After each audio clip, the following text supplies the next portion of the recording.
बिस्मिल्लाहिर्रहमानिर्रहीम। Dear students, अस्सलाम वालेकुम। आज बेटे हमारा नेक्स्ट टॉपिक है चैप्टर नंबर 4 का, जिसमें हम इंटरमॉलिक्यूलर फोर्सेस की नेक्स्ट टाइप डिस्कस करेंगे। लास्ट लेक्चर में हमने डाइपोल डाइपोल फोर्सेस को डिस्कस किया था, और आज और उसके साथ हमने डाइपोल इंड्यूस्ड डाइपोल फोर्सेस को डिस्कस किया था। डाइपोल डाइपोल फोर्सेस में दोनों मॉलिक्यूल्स जिनके दरमियान इंटरमॉलिक्यूलर फोर्सेस होती हैं उनका पोलर होना जरूरी होता है, जबकि डाइपोल इंड्यूस्ड डाइपोल फोर्सेस में एक मॉलिक्यूल पोलर होता है और दूसरा नॉन पोलर होता है, जैसा कि वाटर मॉलिक्यूल में ऑक्सीजन शामिल हो जाती है। इसी तरह से आज बेटे जो हम फोर्सेस डिस्कस करने जा रहे हैं उनमें दोनों मॉलिक्यूल ही नॉन पोलर होंगे, और इन फोर्सेस को फ्रिट्ज लंदन ने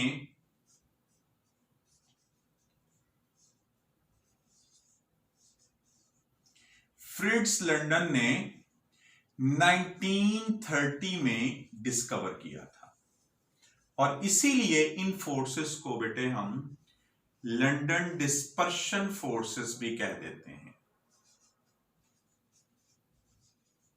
लंदन डिस्पर्शन फोर्सेस भी कह देते हैं, और सम टाइम इनको के लिए डिस्पर्शन फोर्सेस भी कह देते हैं। अब जैसा कि बेटे मैंने आपको बताया कि ये फोर्सेस होती हैं among non polar molecules, among non polar molecules के दरमियान होती है। जैसा कि हम कहते हैं कि ऑक्सीजन लिक्विड फॉर्म में हमें मिल जाती है, यानी हम उसको लिक्विड फॉर्म में कन्वर्ट कर लेते हैं। ऑक्सीजन की नेचुरल स्टेट तो गैसियस स्टेट है ना, गैसियस स्टेट में पाई जाती है। तो ऑक्सीजन का एक मॉलिक्यूल ऑक्सीजन के दूसरे मॉलिक्यूल से बहुत दूर होता है, लेकिन जब हम उनको कूल करते हैं, उसके ऊपर प्रेशराइज करते हैं, तो उनके मॉलिक्यूल्स को क्रीप करते हैं, तो ऑक्सीजन का मॉलिक्यूल जो है वो तो नॉन पोलर है। तो नॉन पोलर के दरमियान कौन सी ऐसी फोर्सेस आती हैं जो ऑक्सीजन गैस को लिक्विफाई कर देती हैं। इसी तरह से हम लिक्विड नाइट्रोजन भी प्रिपेयर करते हैं। तो नाइट्रोजन और नाइट्रोजन के जो मॉलिक्यूल्स होते हैं वो नॉन पोलर होते हैं। तो उनके दरमियान कौन सी ऐसी फोर्सेस हैं जो नाइट्रोजन मॉलिक्यूल को करीब ले आती हैं और उनको लिक्विफाई कर देती हैं। इसी तरह से हम नोबेल गैसेस को भी हम लिक्विफाई कर लेते हैं, helium, neon, argon, krypton, xenon को। तो इसलिए कौन सी ऐसी फोर्सेस हैं जो नॉन पोलर मॉलिक्यूल्स के दरमियान होती हैं, तो बेटे वो फ्रिट्ज लंदन ने जो डिस्कवर की थी, लंदन डिस्पर्शन फोर्सेस होती हैं। अब हम इनकी थोड़ी सी प्रोसीजर की तरफ बढ़ते हैं कि ये कैसे क्रिएट होती हैं। बेटे हमारे पास सपोज दैट एक नॉन पोलर मॉलिक्यूल है, ये न्यूक्लियस है, और इस न्यूक्लियस के इर्द गिर्द यूं इलेक्ट्रॉन घूम रहे हैं, और जब इलेक्ट्रॉन ऐसे घूमता है तो बेटा इलेक्ट्रॉनिक क्लाउड बनता है। ये बेसिकली इलेक्ट्रॉन्स हैं, ऐसे ये इलेक्ट्रॉन्स हैं बेसिकली जो तेजी के साथ घूम रहे हैं। जैसे फैन होता है, फैन तेजी के साथ घूमता तो ऐसा लगता है जैसे उसकी हर जगह पे उसका विंग है, ठीक है। बिल्कुल इसी तरह से उसका ब्लेड जो है वो हर जगह पर है। इसी तरह से जब तेजी के साथ जब इलेक्ट्रॉन मूव कर रहे होते हैं तो एक क्लाउड सा बन जाता है, ठीक है। ये एक मॉलिक्यूल जब दूसरे मॉलिक्यूल के करीब आता है, जब एक मॉलिक्यूल नॉन पोलर मॉलिक्यूल दूसरे नॉन पोलर मॉलिक्यूल के बेटे करीब आता है, तो इनके जो इलेक्ट्रॉनिक क्लाउड्स हैं ये एक दूसरे को इन्फ्लुएंस करते हैं, एक दूसरे पे असरअंदाज होते हैं। क्यों असरअंदाज होते हैं? क्योंकि बेटे इलेक्ट्रॉनिक क्लाउड पे क्या चार्ज होगा? ऑब्वियसली नेगेटिव चार्ज होगा, बिकॉज इलेक्ट्रॉनिक क्लाउड जो वो बनता ही इलेक्ट्रॉन्स की वजह से है। So that's why a huge negative charge is present here, और चार्ज डेंसिटी जो है, नेगेटिव चार्ज डेंसिटी यहां पर इन दोनों न्यूक्लियर के इर्द गिर्द फैली हुई है। जब ये एटम, यही मॉलिक्यूल जो कि नॉन पोलर है, इस नॉन पोलर मॉलिक्यूल के करीब आता है, तो इसका इलेक्ट्रॉनिक क्लाउड इसके इलेक्ट्रॉनिक क्लाउड को रिपेल करता है, डिस्टॉर्शन होती है, इनके इलेक्ट्रॉनिक क्लाउड में बिगाड़ पैदा होता है, ये स्टक नहीं होते अपनी अपनी जगह पे, ये एक इलेक्ट्रॉनिक क्लाउड दूसरे इलेक्ट्रॉनिक क्लाउड को चेंज कर सकता है, उसकी शेप को चेंज कर सकता है, ठीक है। तो इस तरह से जब ये इलेक्ट्रॉनिक क्लाउड इस इलेक्ट्रॉनिक क्लाउड के पास आता है तो बेटे इनके थोड़ी शेप में डिफरेंस आ जाता है। कैसे डिफरेंस आ जाता है कि ये इसके इलेक्ट्रॉनिक क्लाउड को सपोज दैट मोमेंटरी बहुत शॉर्ट टाइम के लिए ये इसके इलेक्ट्रॉनिक क्लाउड को धक्का लगा देता है, suppose that.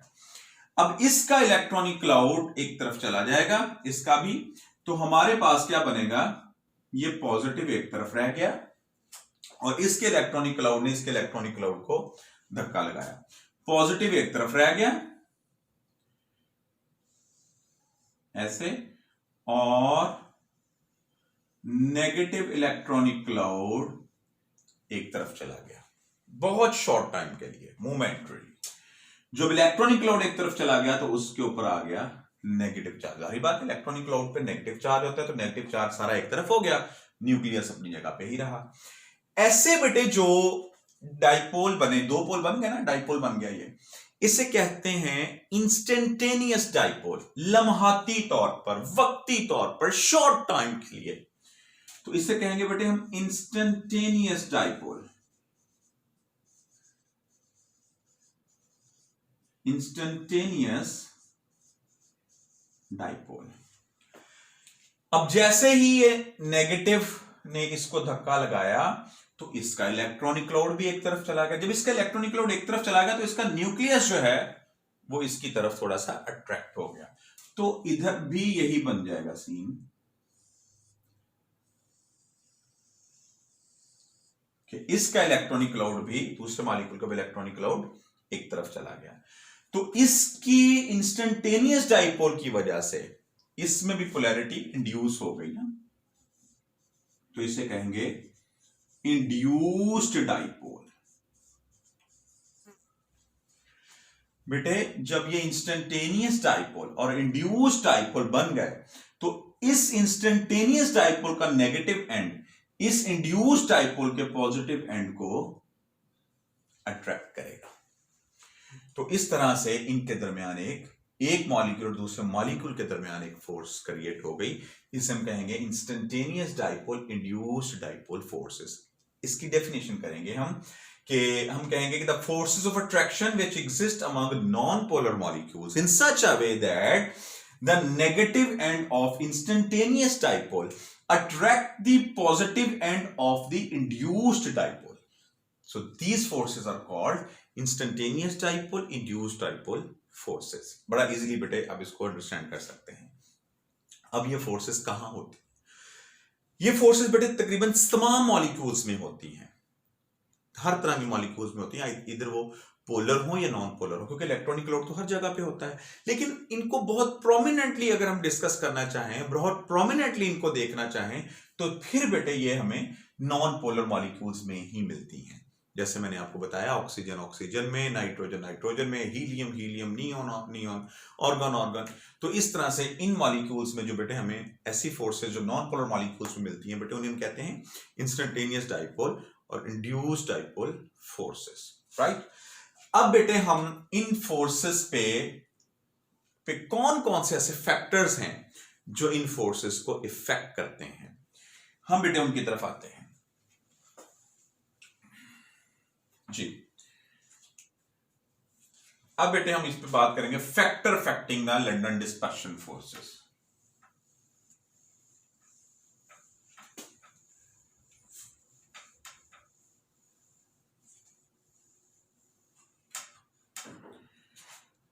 factors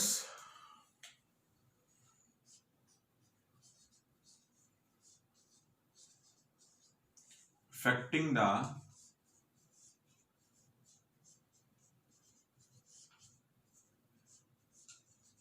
dispersion forces।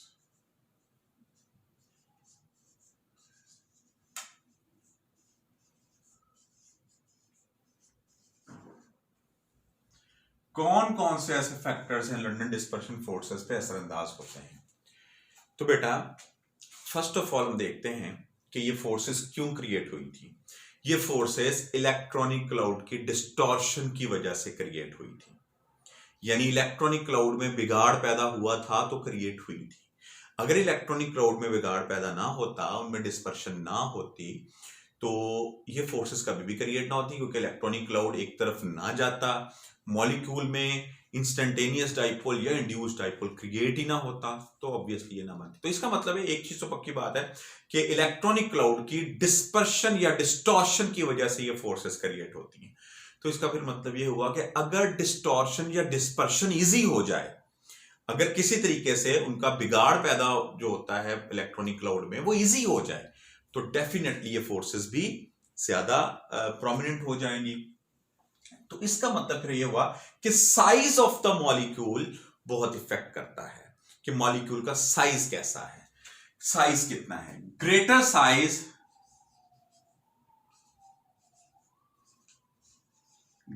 Size of molecule, greater will be the London forces.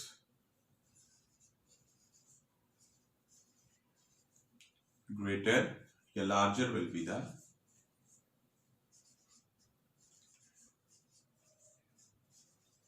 dispersion forces.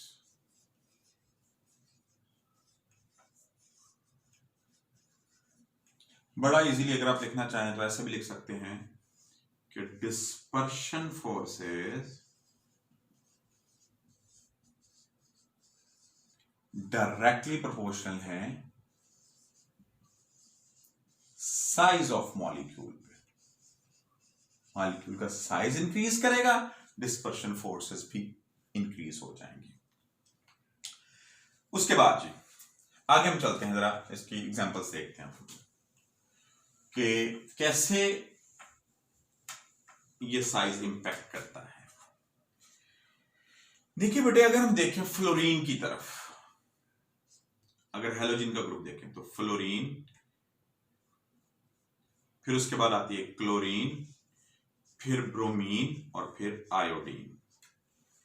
ठीक है बेटा, फ्लोरीन, क्लोरीन, ब्रोमीन और iodine, these are the four. Astatine भी होती है लेकिन हम उसको अभी डिस्कस नहीं कर रहे, क्योंकि एस्टाटीन वैसे भी रेडियो एक्टिव होती है, उसको आर्टिफिशियल बनाया जाता है, उसको साइड पे कर दें। हम सातवें ग्रुप के फ्लोरीन, क्लोरीन, ब्रोमीन और आयोडीन की बात करते हैं।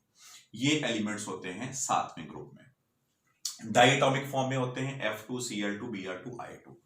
इसमें से फ्लोरीन और क्लोरीन तो होती हैं गैसीय स्टेट में, ब्रोमीन होती है लिक्विड स्टेट में, और आयोडीन होती है सॉलिड स्टेट में। अब इनकी इस तरह से जो कि पहले दो मेंबर जो हैं वो गैस स्टेट में हैं, अगला मेंबर फिर लिक्विफाई हो जाता है, अगला फिर सॉलिड हो जाता है आयोडीन। तो ये ऐसा क्यों है? तो पेपर में क्वेश्चन आता है, fluorine is a gas while iodine is a solid at room temperature, why? ये पेपर में एक शॉर्ट क्वेश्चन बहुत इंपॉर्टेंट है जो पेपर में आता है। मैं बोल रहा हूं बेटे, इसको आप नोट डाउन कर लीजिएगा जी।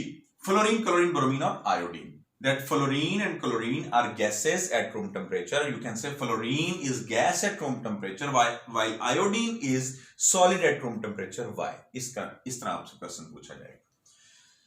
बेटे, फ्लोरीन का साइज अगर हम देखें तो फ्लोरीन के पहले शेल में 2 इलेक्ट्रॉन, दूसरे में 7 इलेक्ट्रॉन, तो फ्लोरीन में 2 शेल हैं। ठीक है। क्लोरीन में देखा जाएगा तो क्लोरीन में 1 शेल, 2 शेल और 3 शेल आ जाते हैं। ब्रोमीन में देखेंगे तो ब्रोमीन में 1 शेल, 2 शेल, 3 शेल और 4 शेल आ जाते हैं। नीचे आयोडीन पे चले जाएं तो बेटे आयोडीन में 1 शेल, 2 शेल, 3 शेल, 4 शेल और 5 शेल आ जाते हैं। सो आयोडीन का साइज जैसे हम टॉप टू बॉटम आ रहे हैं, ट्रेंड भी हमें यही बताता है, when we move from top to bottom in a periodic table, atomic size increases from top to bottom. ठीक है, अलोंग द ग्रुप। तो बेटे फ्लोरीन का साइज छोटा है, न्यूक्लियस ने अपने इलेक्ट्रॉन्स को ज्यादा मजबूती से होल्ड किया होता है, जिसकी वजह से इसके इलेक्ट्रॉनिक क्लाउड में डिस्टॉर्शन नहीं हो पाती, इसके इलेक्ट्रॉनिक क्लाउड में बिगाड़ पैदा नहीं होता।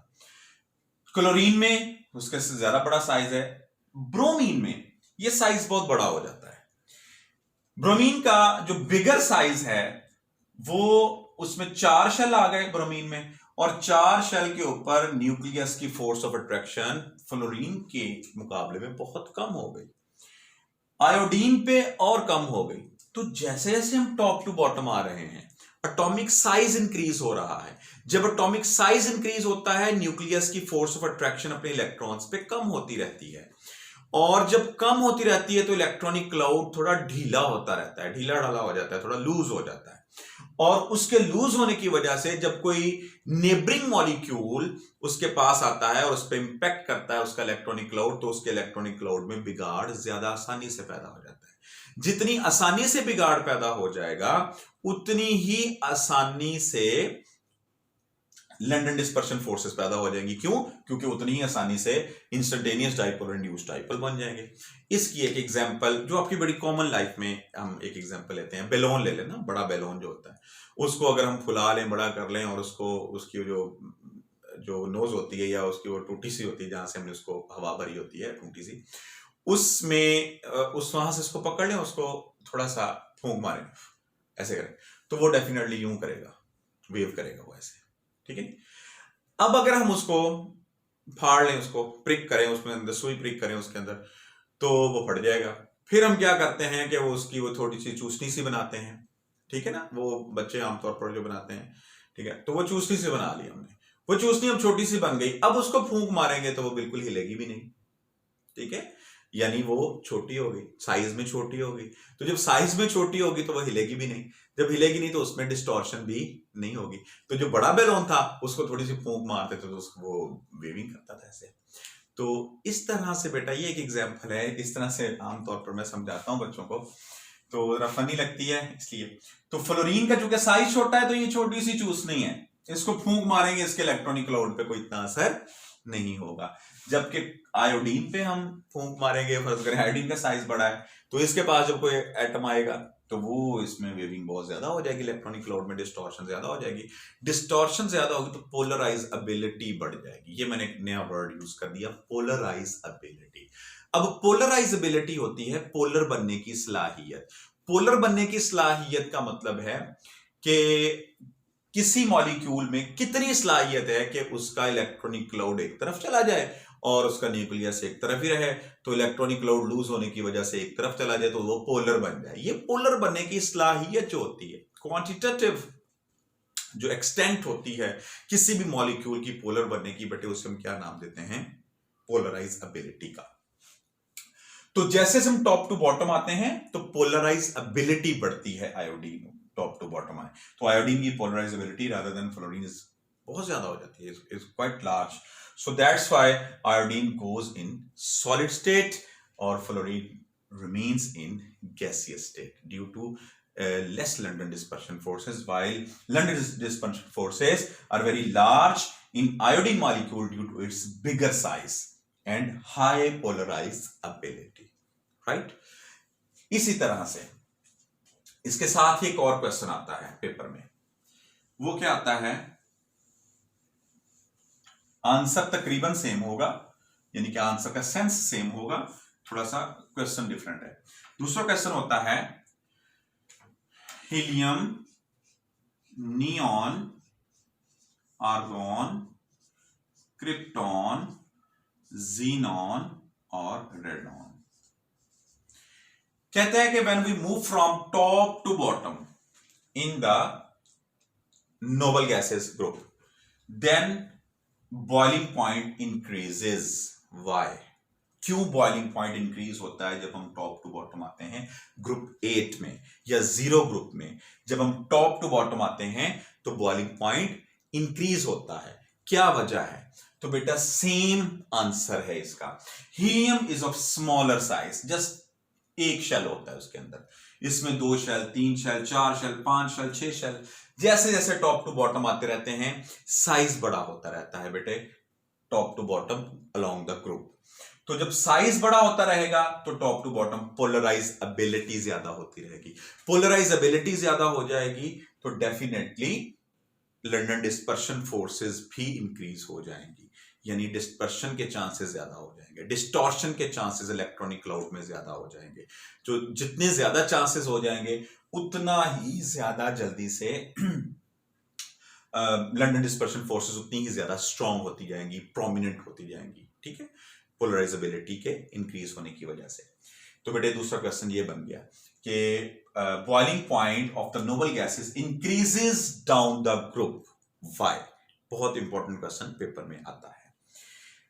फिर उसके बाद बेटा इसी के साथ कुछ क्वेश्चंस और भी छोटे छोटे से कुछ बनते हैं, जैसा कि नंबर ऑफ मॉलिक्यूल्स जो है, नंबर ऑफ एटम किसी मॉलिक्यूल में जितने ज्यादा होते जाएंगे उतना ही उसके अंदर लंडन डिस्पर्शन फोर्सेस ज्यादा होती जाएंगी।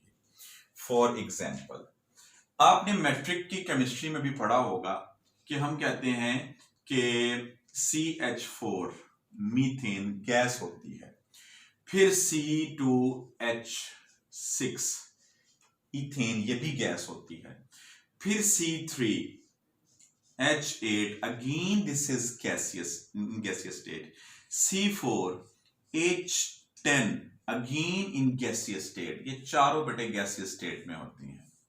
फिर उसके बाद जब C5 आता है तो ये लिक्विड स्टेट में चली जाती है, फिर C6 आता है तो अगेन लिक्विड स्टेट, फिर 7 8 9 10 वाले अप टू 15 या 16 तक ये गैसियस लिक्विड स्टेट में चलते हैं। पहले 4 गैसियस स्टेट में आए, फिर आगे C5 से लेकर C17 तक के लिक्विड स्टेट में गए, और C17 से अबव जो होते हैं वो सॉलिड स्टेट में चले जाते हैं।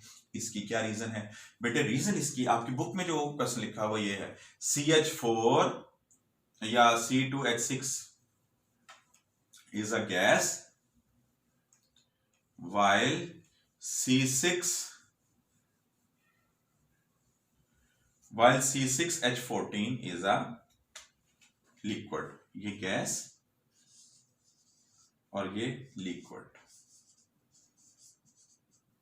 वाई? तो रीजन क्या है कि बेटे इसमें नंबर ऑफ एटम्स कम है, इसमें नंबर ऑफ एटम्स ज्यादा है। कम नंबर ऑफ एटम्स कम ऑफर करेंगे लंडन डिस्पर्शन फोर्सेस को, ज्यादा नंबर ऑफ एटम्स ज्यादा लंडन फोर्सेस को जब ऑफर करेंगे। तो इस तरह से लंडन डिस्पर्शन फोर्सेस छोटे मॉलिक्यूल्स में कम होती हैं, बड़े मॉलिक्यूल्स में ज्यादा होती हैं। यही वजह है, इनको पॉइंट ऑफ कांटेक्ट ज्यादा हो जाते हैं ना उनके, तो यही वजह है कि ये गैस स्टेट में होते हैं छोटे मॉलिक्यूल, और बड़े मॉलिक्यूल जो होते हैं वो लिक्विड स्टेट में होते हैं। इससे भी बड़े चले जाएंगे तो वो सॉलिड स्टेट में चले होना शुरू हो जाते हैं, जैसे C17 से अबव चले जाएं तो वो सॉलिड स्टेट में होते हैं। तो इस तरह से बेटा ये हमारा टॉपिक यहाँ पे एंड होता है कि 2 फैक्टर्स हैं बेटे इस पे इफेक्ट करते, साइज ऑफ द मॉलिक्यूल और पोलराइजेबिलिटी। इन अगर मैं शॉर्टली कहूं तो सिर्फ साइज ऑफ द मॉलिक्यूल या नंबर ऑफ एटम्स की एक दूसरी बात कर सकते हैं कि जैसे जैसे इनको इंक्रीज करते रहेंगे नंबर ऑफ एटम्स को, पोलराइजेबिलिटी बढ़ेगी, पोलराइजेबिलिटी बढ़ेगी तो लंडन डिस्पर्शन फोर्सेस बढ़ जाएंगी। ये दूसरे लफ्जों में size of the molecule, size of the molecule increase होगा, डिस्पर्शन फोर्सेस, डिस्पर्शन जो वो इजी होती जाएगी और डिस्पर्शन फोर्सेस भी प्रोमिनेंट होती जाएगी। This is the end of our today's lecture. इंशाल्लाह नेक्स्ट लेक्चर में बेटे आपको मिलेंगे। Thank you.